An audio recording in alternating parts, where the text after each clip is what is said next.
Di sini saya Widya Sapitri, NIM 19112500 dari kelas PIAUD 6D.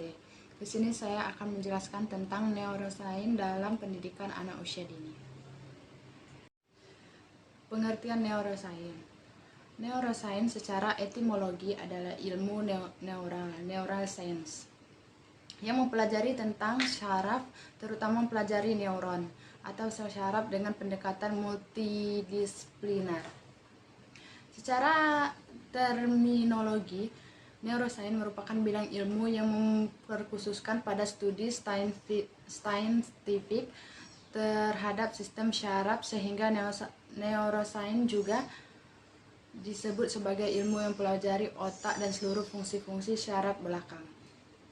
Selanjutnya yaitu tujuan dari neurosains. Tujuan utama dari ilmu ini adalah mempelajari dasar-dasar biologis dari setiap perilaku, menjelaskan perilaku manusia dari sudut pandang aktivitas yang terjadi di dalam otaknya. Bagian utama dalam otak manusia. Yang pertama, pendengaran, pertuturan, ingatan dan kesadaran, emosi, pergerakan, sentuhan dan kesakitan, kewasan, deria rasa, penglihatan. Sebelum pusat intelek yang mengawal penakulan, pembelajaran, ingatan, kecerdasan, dan pertuturan, sebelum juga menentukan kepribadian seseorang. Istimewa, berat otak hanya 1,6 sampai dengan 1,8 kg. Terdiri dari lebih 1000 miliar syaraf, berwarna merah jambu, keabuan, coklat, lembut. 1000 triliun koneksi bisa ditautkan secara bersamaan. Otak kanan dan otak kiri. Otak kiri sadar akan matematika, penalaran, bahasa, menulis, membaca, logika, urutan sistematis, analisis kaku. Sedangkan otak kanan itu bawah sadarnya kreativitas, konseptual, imajinasi, inovasi, intuisi, gagasan, gambar, musik, bermimpi, dan fleksibel. Belahan otak kiri itu biasanya matematika, bahasa, membaca, menulis, logika, urutan sistematisnya, ataupun analitisnya. Belahan otak kanan itu kreativitas, konseptual, inovasi, gagasan, gambar, warna, musik, irama, melodi, dan bermimpi. Gelombang otak. Gelombang otak beta 12 sampai 25 Hz. Kondisinya terjaga, tegang, konsentrasi tinggi. Aktivitasnya mengerjakan proyek yang rumit, olahraga, dan berdebat. Alfa 8 sampai 12 Hz. Kondisinya terjaga, waspada tapi santai. Aktivitasnya memecahkan masalah, menulis, belajar yang ideal. Theta 0,5 sampai 4 Hz. Kondisi setengah terjaga, sangat santai atau mengantuk. Aktivitasnya mencari ide kreatif dan melamun. Sedangkan delta kondisinya tidak terjaga. Delta 4 sampai 8 Hz. Kondisinya tidak terjaga, sensor interaksi dengan luar terputus. Aktivitasnya tidur nyenyak tanpa bermimpi. Cara kerja otak. Otak aktif ketika tubuh aktif. Puncak belajar otak adalah penalaran simbolis, logika dan bahasa. Setiap anak mempunyai susunan otak yang berbeda-beda. Otak tidak memperhatikan hal-hal yang membosankan. Semakin kompleks mencerna informasi, semakin otak akan mengingatnya. Otak akan melupakan informasi yang jarang digunakan. Semakin beragam rangsangan belajar otak, semakin beragam rangsangan belajar, maka otak semakin belajar. Otak manusia adalah otak penjajahan belajar. Otak laki-laki dan perempuan itu berbeda keunikannya. Stres kronis melumpuhkan kemampuan belajar otak. Tidur dan istirahat yang cukup membantu otak untuk belajar. Informasi dari penglihatan lebih banyak mendapatkan perhatian otak. 5 fakta unik tentang otak. Tentang cara otak belajar dalam dunia kerja. Secara sadar, otak manusia hanya bisa berfokus pada satu hal dan pada satu saat. Otak bisa bekerja maksimal dengan bantuan asupan gizi dan latihan fisik yang seimbang. Kinerja otak sangat dipengaruhi oleh emosi.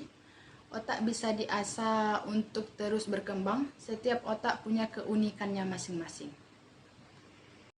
Waktu terbaik untuk otak. Jam 7 sampai jam 9 pagi bangun semangat dan tingkatan mood kita lebih tinggi. Jam 9 sampai jam 11 pagi belajar mengerjakan tugas kegiatan yang membutuhkan konsentrasi. Sedangkan jam 11 sampai jam 2 siang itu otak mempelajari hal-hal baru.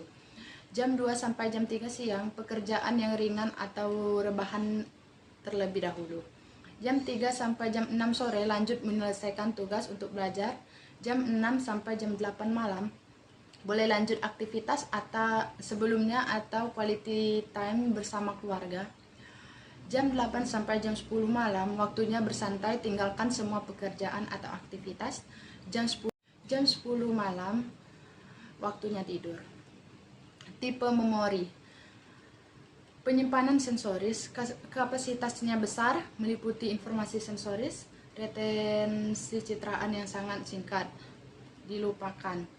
Ingatan jangka pendek, STM, kapasitas terbatas, penyimpanan konten singkat, terlibat dalam pengolahan informasi secara sadar, dilupakan.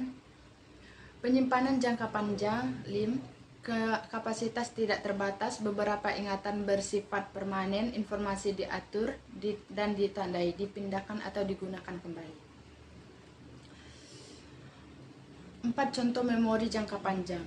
Yang pertama yaitu memori episodik, memori yang berisi pengalaman-pengalaman khusus dan kehidupan seseorang, bisa berupa pengalaman yang baik maupun yang buruk. Memori sistematis, memori mengenai kata, konsep, peraturan, serta ide-ide abstrak. Contohnya, berbagai definisi dari nama-nama, ilmiah, istilah, macam bahasa, dan lain sebagainya. Memori autobiografis, memori seseorang mengenai masa lalu. Memori ini berkaitan dengan individu beserta seluruh sejarah hidup yang unik dan sangat bernilai. Memori prosedural, memori yang berkaitan dengan sebuah prosedur atau pengetahuan tentang cara melakukan sesuatu. Contohnya yaitu cara mengirim pesan lewat email, cara menyimpan file di komputer, cara menggunakan dasi, dan lain sebagainya. Selanjutnya yaitu brain-based learning. Brain-based learning menawarkan sebuah konsep untuk menciptakan pembelajaran berorientasi pada upaya pemberdayaan potensi otak siswa. Pembelajaran yang diselaraskan dengan cara otak yang didesain secara ilmiah untuk belajar.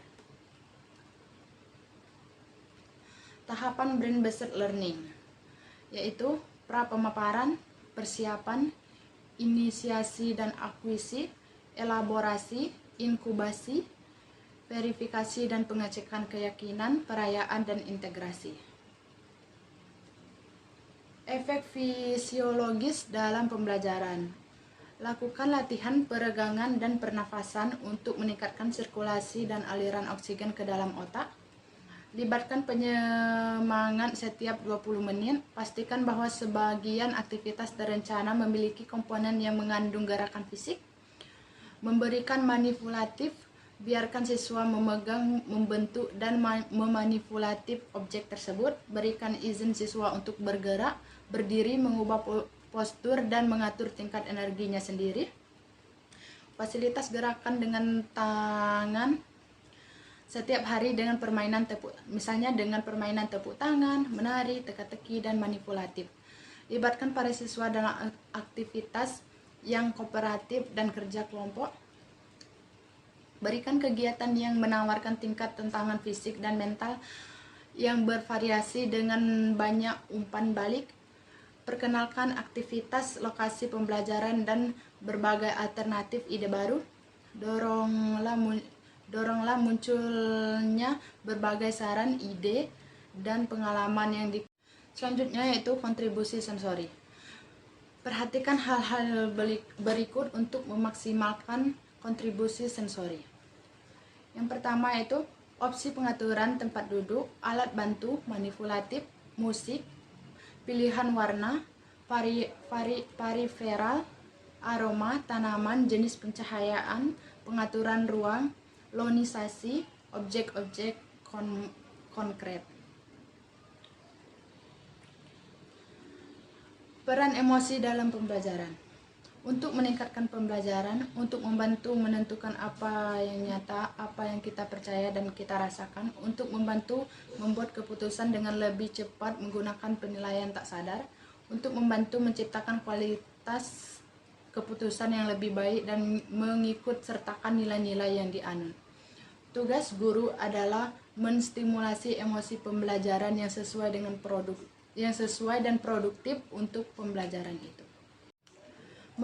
Membentak anak dapat merusak sel otaknya, karena setiap bentakan atau amarah itu dari orang tua ataupun dari orang lain mampu membunuh lebih dari 10 miliar sel otak. Semakin sering dibentak dengan keras, maka anak itu akan semakin merasa dirinya takut, semakin tinggi pula kerusakan pada neuronnya. Nutrisi otak. Yang pertama yaitu sayuran yang segar seperti sayuran hijau, brokoli, bawang putih, kacang polong, wortel, dan kentang. Yang kedua yaitu buah segar seperti pisang, alpukat, blueberry, jeruk, stroberi, tomat. Yang ketiga minuman yaitu air putih, teh hijau, jus buah segar. Yang keempat yaitu protein yang terbaik, yaitu seperti salmon, tuna, yogurt, telur, kalkun hitam, daging sapi, sarden, ikan teri, dan lain sebagainya. Yang terakhir yaitu karbohidrat. Bahan makanan dari padi-padian, buncis, biji bunga matahari, dan kacang-kacangan. Kurikulum berbasis otak. Libatkan hal berikut dalam proses pembelajaran. Yang pertama yaitu literasi informasi, yang kedua tuntunan ilmiah, yang ketiga ekspresi artistik, yang keempat kefasihan sosial, yang kelima pengembangan pribadi. Literasi informasi itu seperti membaca, menulis, memburu atau mengumpulkan, manipulasi kognitif, keterampilan bicara atau presentasi, digital atau teknologi. Tuntunan ilmiah yaitu seperti studi lingkungan, studi masa depan, fisika atau biologi, dan juga kimia, matematika. Ekspresi artistik seperti musik, menulis, bertutur, menari, memahat, teater, olahraga, hobi, keterampilan, merancang, dan imajinasi. Kefasihan sosial yaitu intelijensia emosi, keberagaman, apresiasi, keterampilan bahasa, kemampuan bersosialisasi, spiritual, akhlak yang benar, kerja tim, resolusi konflik, berdemokrasi. Yang terakhir yaitu pengembangan pribadi, yaitu seperti mengelola stres, kebugaran fisik, metakognisi, merasakan makna, kesehatan, keterampilan, belajar, mengajar, dan tanggung jawab pribadi. Rekomendasi for children yaitu kurangi penggunaan komputer sampai batas minimum, tingkatkan penggunaan bahasa saat yang paling baik untuk belajar bahasa. Kedua yaitu pada saat masih anak-anak, mewajibkan latihan musik dan seni untuk membangun jaringan neural yang kuat dan berguna bagi kebutuhan keterampilan matematika dan sains. Mewajibkan pendidikan fisik setiap hari, menekankan keterampilan inteligensi emosional, meningkatkan pendidikan kesehatan, menekankan pada keterampilan belajar mengajar, bagaimana memanfaatkan sumber-sumber informasi versus muatan tradisional, dan menanamkan memori dengan pengulangan. Evaluasi atau penilaian, bidang dasar penilaian autentik, muatan atau konten, fakta-fakta sistematik, nama, data, apa, di mana, kapan.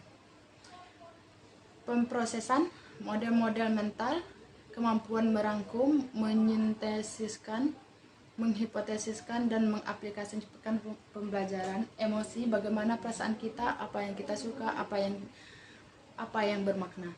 Muatan konteks, bagaimana informasi berhubungan kaitan interdisipliner dan lintas kurikuler. Pengejawatahan, demonstrasi keterampilan baru atau pengaplikasian melalui. Baiklah, itulah hasil penjelasan dari saya. Wassalamualaikum warahmatullahi wabarakatuh.